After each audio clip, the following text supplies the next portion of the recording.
Yo everybody! Welcome to the speedrun of Asterix for the Sega Master System. My name is Saulo Andrade. I speedrun games for the Sega Master System and for the Sonic the Hedgehog franchise. And this is my first game. This is my first game for the license Aton here at SegaCrew Twitch channel. Let's get this party started. In 3, 2, 1, let's go. So this is a very cool game. It's casually fun to play and also casually fun to speedrun as well. That sort of games of it's easy to learn the basics, but it's harder to master and optimize the video game. So this first round is some sort of tutorial round where we are presented the game introduces us to the two characters we are playing. So Asterix, it's smaller. Yeah, in this stages are faster, and this is the first boss fight. And it was the first boss fight. So Asterix is smaller. He can punch things, but he cannot break things by itself. Break blocks by itself. He needs a bomb. On the next stage, we are playing as Obelix. Obelix is bigger. Because he has a bigger hitbox, he cannot pass through narrow space, just as Asterix can do. But he can break blocks by itself. He do not need a bomb. On the other hand, it seems Obelix is so big he can lag the game a little bit more than Asterix. Also, that's a thing we need to deal during the speedrun of this game. Lag. So most of the stages you should break some pot, grab some key, and go through the end. Here we have the second boss fight. Another easy one. This is the first instance of RNG. You need to hit the correct guy. But where this guy with the red sign appears is full RNG. It's a okay boss fight. I may be losing some time here, but let's proceed. Now that we survived the first round, we are free to choose which character we can use for the follow-up stage. Here's a cool thing on this game. Each character have its own level layout. So this stage as Asterix, it's totally different when you start playing as Obelix. So on the speedrun, we try to go for the character with the fastest route in the current stage. Asterix is better for this 2-1. So we play as him as well. Here we have the third boss. I hope I can get a quick kill on him.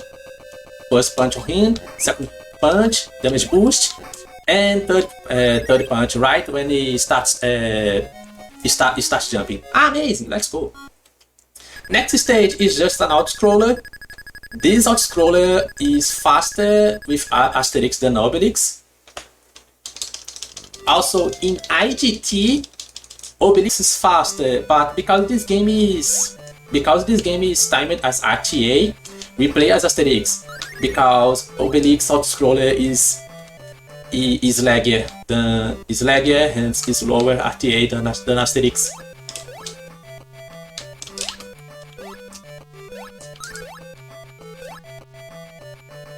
Yeah, if I pay attention, I should not make a lot of mistakes in this out-scroller. It's very easy to make mistakes when you are trying to make jokes. At the end of this out-scroller, on the next stage, we are going for one of the hardest tricks in this speedrun. I will try it anyway, but I'm pretty sure I will fail it. And if I don't go for that trick, it's, let's say, 10 seconds slower than going for it. But if I miss it and I had to retry everything else, I may be losing up to 30 seconds. Yeah, out-scrollers can lure you to sleep very easy, Booster. Very easy. So that's the stage. Let's play it normally. I want to... There is a bat in the stage. I want to punch him. But the bat must be in the correct position. I messed up with the damage boost. This can be a problem. Okay, I see how it is. I still can go for the trick. So here's the bat. Please, bat, help us. Please, bat, help us. No, too high. Well, the bat must be in a correct position so I can punch him and go over the wall to my right side. This should be 10 seconds faster than doing the stage normally, but because I just died, because this trick is practically impossible, I will lose at least 30 seconds. Okay, nice glitch, nice glitch. So for some reasons, because of the I was able to trick the game to not transition to the screen above me, and this is very fun, and a little bit of time lost in this segment. Grab the bomb, throw up, explode the block, ride the platform.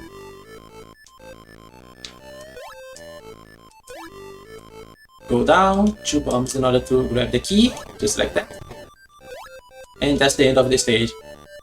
I'm probably 30 seconds behind my current PB at the moment because I messed up with the trick. Feels bad.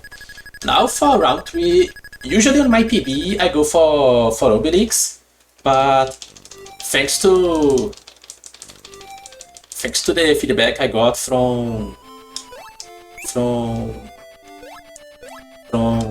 other fellow runners of these games, such as Quarbit and Cooper Speedrunner, it seems Asterix is faster in this stage.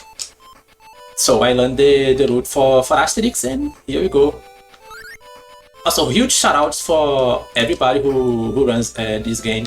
Quarbit, amazing runner, amazing person. Also, shoutouts to fellow Brazilian speedrunners who start speedrunning these games, such as Cookie Speedrunner and... I made a mistake. That's something new.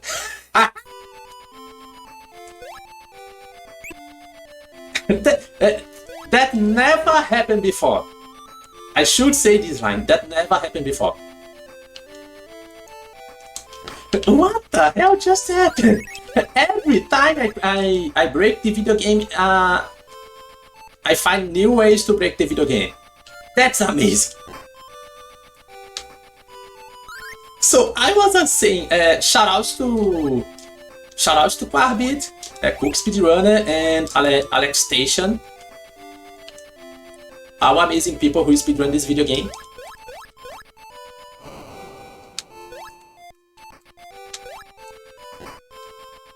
No, please, thank you. I don't want to fall down. Okay, next stage. Now we go as Obelix, because Obelix, playing the next stage as Obelix is faster. As I said before, different characters can have different level layouts for the same stage, but in some cases, for example, for the next round 3-3, you can have the same level layout, but with different routes. This will happen on 3-3 and especially in 3-4. Sorry, in 4-3. And in 4-3, I will be exploring this fact that it's the same stage, it's the same level layout, but with different routes for Asterix and Obelix, and this will save me some time in the process.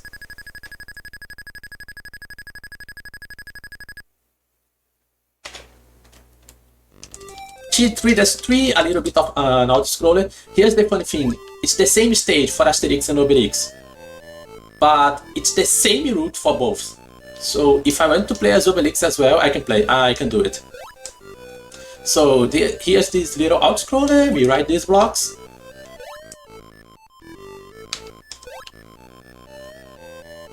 Jump on those here. Go above the ceiling. This is an intended out of bounds because we have this secret passage. And now we fell down right through the boss fight. This boss is a little bit annoying because he can jump at random and summon these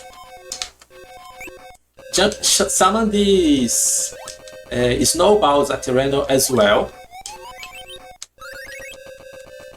Also, when you got a snowball in your face, it inverts your controls. It's very bad.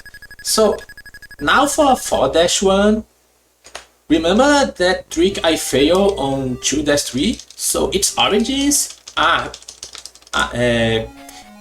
trick originates from here.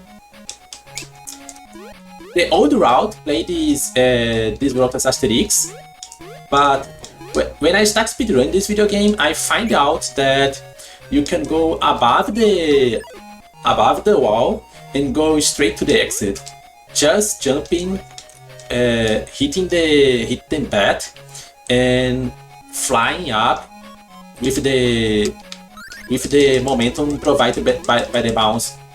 I hope I can get this. But once again, the problem with these two tricks regarding this bat, it's because of the RNG regarding its movement. Here the bat helped me. And we stay straight to the exit.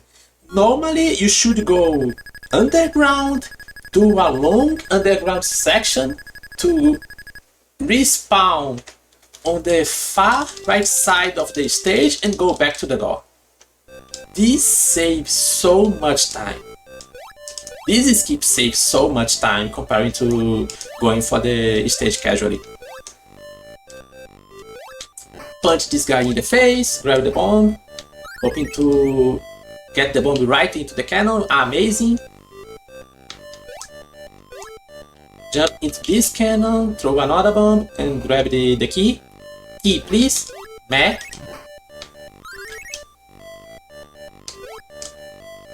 And now I will be trying a very hard trick in the next stage. I will be trying a frame perfect jump in order to enter the wrong part of the stage. I need an audio cue, so I'll be silent for a moment.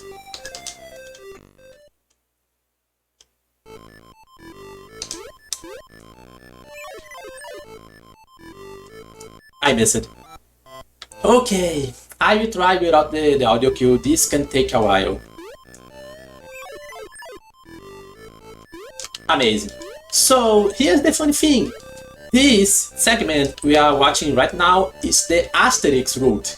But I'm here as Obelix. Normally Obelix cannot go here. Can I go down here, please? Thank you. So I'm on Asterix route as Obelix. And here's the funny thing. This is the checkpoint for Asterix. I grab the checkpoint. The game thinks I grab the checkpoint for Obelix. Now I'm on the Now I'm on the Obelix route, starting from the checkpoint. This is faster than playing this stage as Obelix, because Obelix route is even laggier and even slower. And this route is faster than playing the stage as Asterix as well.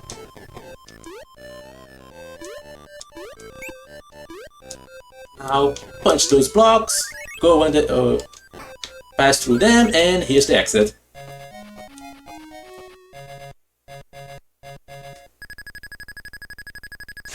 Okay, next stage. I try to skip the whole stage by punching a bug in the face. If I get it right, it will skip the whole stage. There you go. So normally you should go for an underground section in order to reach a trampoline and go right to here. But just punching the bird in the face, we get here faster and grab the key and end the stage.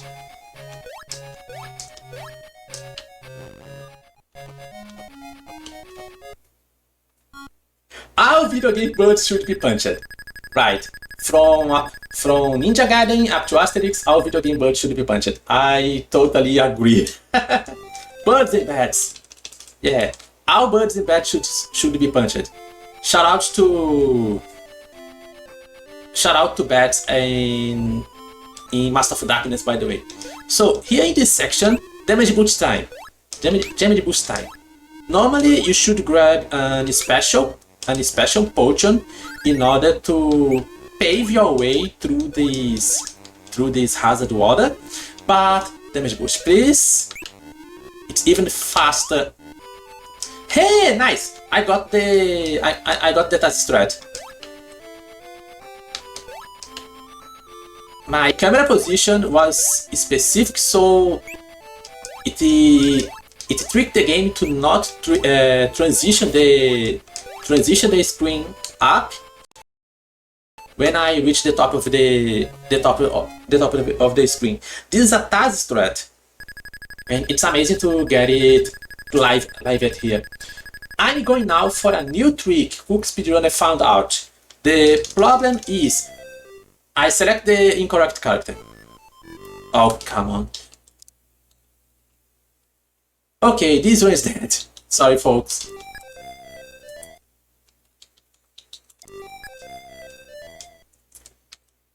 I really need to try this trick, by the way.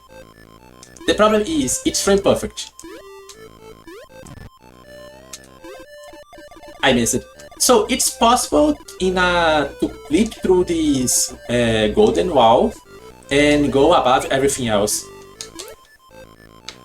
The problem is, if you go too late, you miss the timing for the trick. If you go too early, there is a risk the wall just crushes you and it insta-kills you.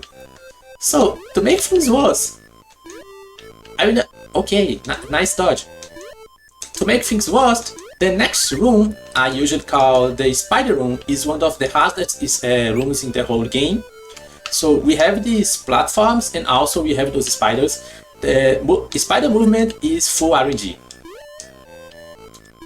And if you touch any of those spiders, you lose your collision with everything else. Cursed spider, you lose the collision with everything else and fall through your death. Just like that. Okay, I was on one energy left, but whatever. Spider being spider. The luck thing is, I'm losing time in the process, but at least when you die, you still save your key and any other items you grab in the process. So it's not so punishing the process. Now we can put spider in this category as well. Now on 6-1.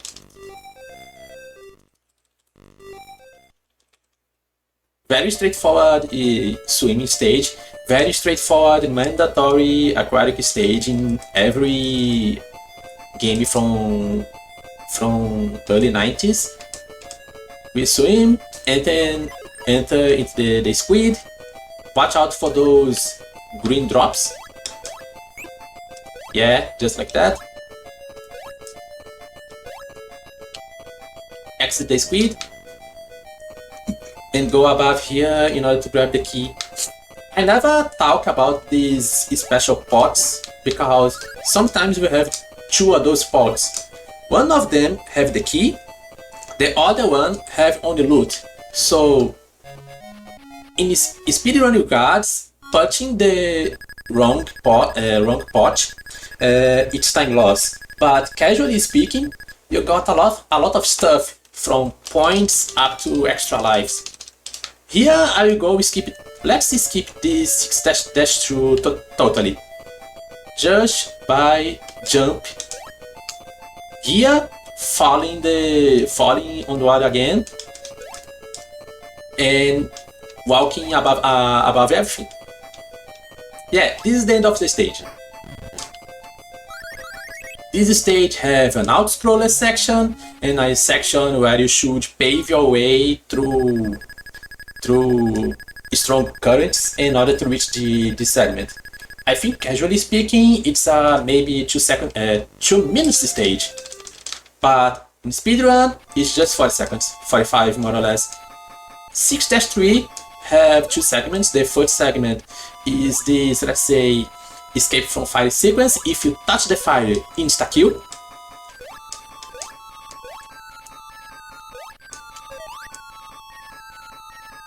Here, let me wait this platform to go back, jump above the fire, platform again. Okay, second part of the stage, I need to navigate using this platform, watching out those spikes.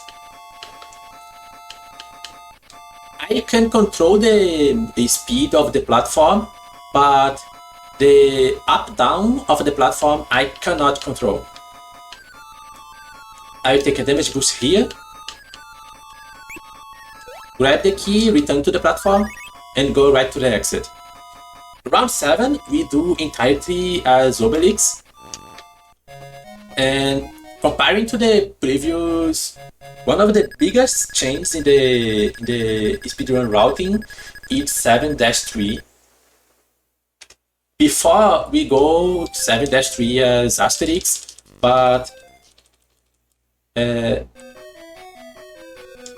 as Asterix on 7-3 have a huge out-scroller, and I find out that playing as Obelix is faster because you can skip the out-scroller entirely. So here I must watch out for those oil. Yeah, it's a non-ice game, non-ice stage with ice physics, and also these dudes with the torches are the worst. You punch them and you take damage in the process.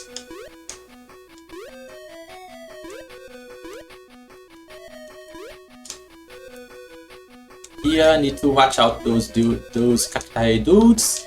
Grab the key.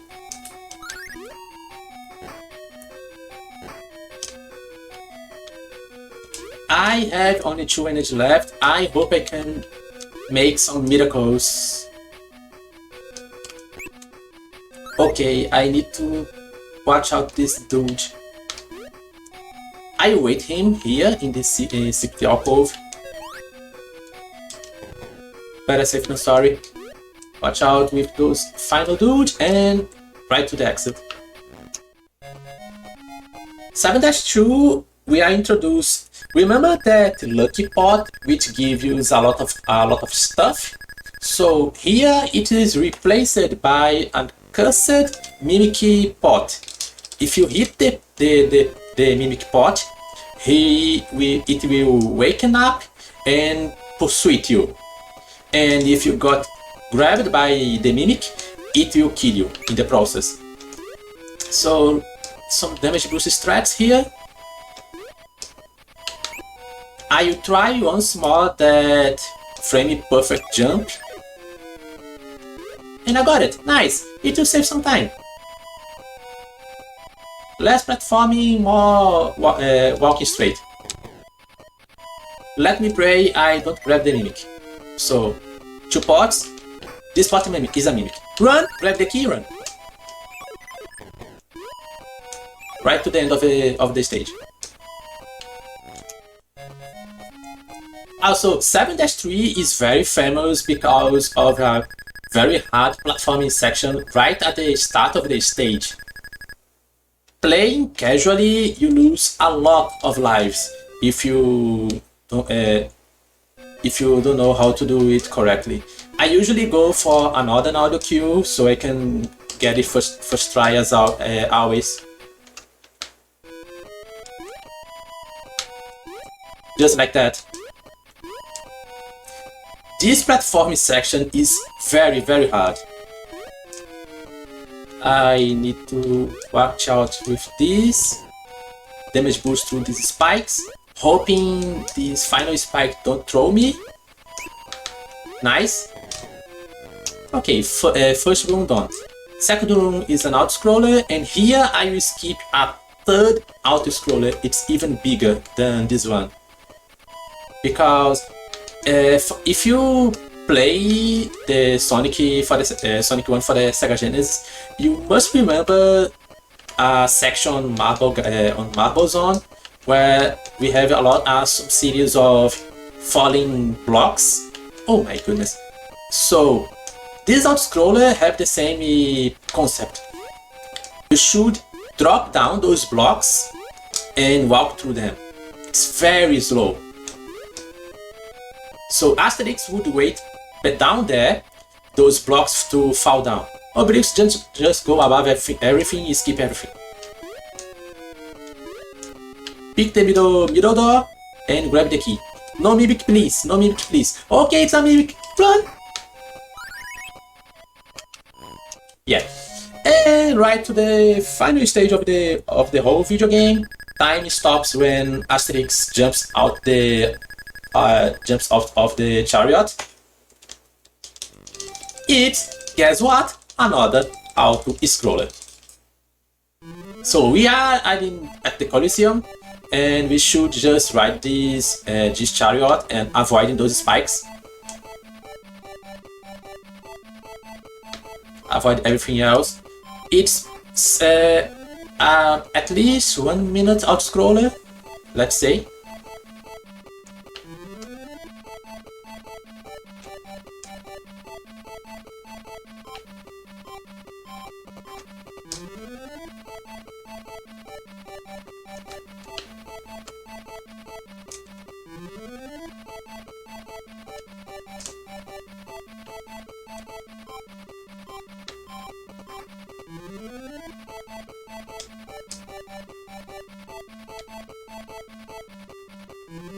Okay, we approach the end of the speedrun.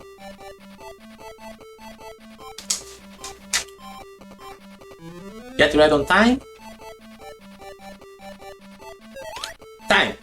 And that's Asterix for the Sega Master System, ladies and gentlemen. I hope you enjoy it. And also, just like the original cartoon, all the Asterix story is accurate regarding geography and history. So if you read in Wikipedia the demise of the Roman Colosseum, it's because of raids and acts of nature. No, it's just because Obelix used his belly against the Colosseum. That's amazing. Thanks folks for the GG, Z-Tox, Master System Maso, Booster. Thanks so much for watching. I hope everybody enjoyed this game as I enjoy since my childhood. We have this game. I have this game. This game was released in Brazil thanks to Tectoy. I still have the cartridge. I played as a child a lot. Never survived the 4-3 stage, but I always had fun playing this game as a child, and even more fun playing this game, speedrun this game, learning and creating new speedrun routes. Once again, I want to give my shoutouts to all the runners of this game, especially Quarbit, Cook Speedrunner, and Alex Station, and shoutouts to SegaCrew for give me the place to show this game for you guys. I'll be back tomorrow with some casual playthrough of another game from my childhood, another game from the Sega Master System, I really should play this video game category. We are talking about, I'll be playing Indiana Jones and the Last Crusade for the Sega Master System. A very annoying and hard game. So thanks for watching. Enjoy the rest of License Aton at SegaCrew.